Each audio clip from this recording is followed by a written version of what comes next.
ની ગંભીર સમસ્યા સર્જાઈ છે, જેને પગલે મધરવાડા સહિત આસપાસના 15 થી 20 ગામોના ખેડૂતોએ સાબલી ડેમને સૌની યોજનામાં સામેલ કરવાની માંગ કરી છે। ખેડૂતોનું કહેવું છે કે ડેમ અને કેનાલો સૂક્યું હોવાથી વાવણી નિષ્ફળ જવાની ભીતિ છે, જ્યારે ચોરેશ્વર નજીકથી પસાર થતી સૌની યોજનાની મુખ્ય પાઇપલાઇનમાંથી માત્ર વાવની વ્યવસ્થા કરીને ડેમ સરળતાથી ભરી શકાય તેમ છે। બીજી તરફ સિંચાઈ વિભાગના અધિકારીઓએ પણ ખેડૂતોની વેદનાને વ્યાજબી ગણાવી છે અને નિયત આયોજનમાં સાબલી ડેમનું નામ ન હોવા છતાં 13 થી 14 કિલોમીટર દૂર આવેલા ડેમને યોજનામાં જોડવા માટે સરકાર સમક્ષ ખાસ અલગ દરખાસ્ત મોકલી આપી છે।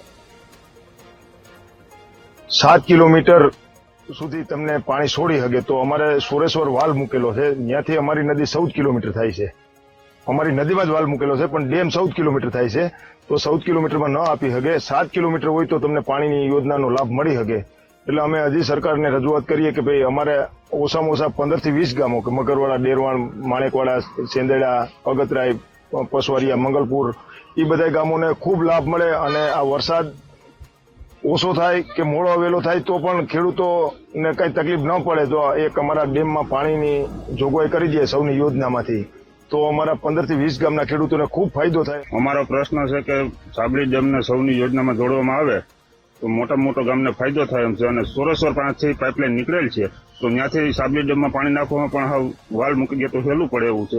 એટલે અમે વારંવાર સરકારમાં રજૂઆત કરી છે કે ભાઈ સૌની યોજનામાં સાબલી ડેમનું પાણી સાબલી ડેમમાં સૌની યોજનાનું પાણી નાખવામાં આવે અને અમારી આ મોટી માંગ છે અને જેથી કરી જો પાણી નાખવામાં આવે તો આજુબાજુના 10 ગામને મોટો ફાયદો થાય એમ છે। અત્યારે તમે જોવો ને પરિસ્થિતિ કે અત્યારે બહુ ઓલી છે, વરસાદ પણ ખેંચાણો છે।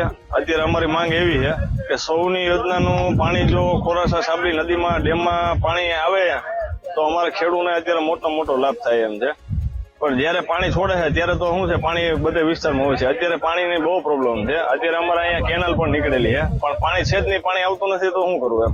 અમારી એક જ એવી માંગ છે કે સૌની યોજનાનું પાણી જો સાબલી નદીમાં રાખવામાં આવે ને તો અમને મોટો ફાયદો છે, બસ એ જ અમારી માંગ। જૂનાગઢ જિલ્લાના કુલ 11 જળાશયો ભરવાનું સૌની યોજનાનું પ્રાથમિક આયોજન છે, જે જળાશયોમાં સાબલી સિંચાઈ યોજનાનો સમાવેશ કરવામાં આવેલો નથી।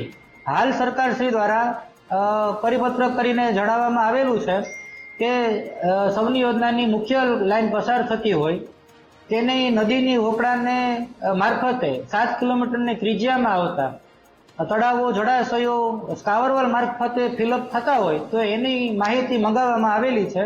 આમ છતાંય મહત્તમ ખેડૂતોને લાભ મળે અને ખેડૂતોની રજૂઆતો છે એ રજૂઆતોને ધ્યાને રાખી અને અમે સરકારશ્રી કક્ષાએ સાબલી ડેમને આ યોજનામાં સમાવેશ કરવા માટે અને પાણીની અવેલેબિલિટીને મુજબ આમની દરખાસ્ત અલગથી પણ અમે કરવામાં આવેલી છે।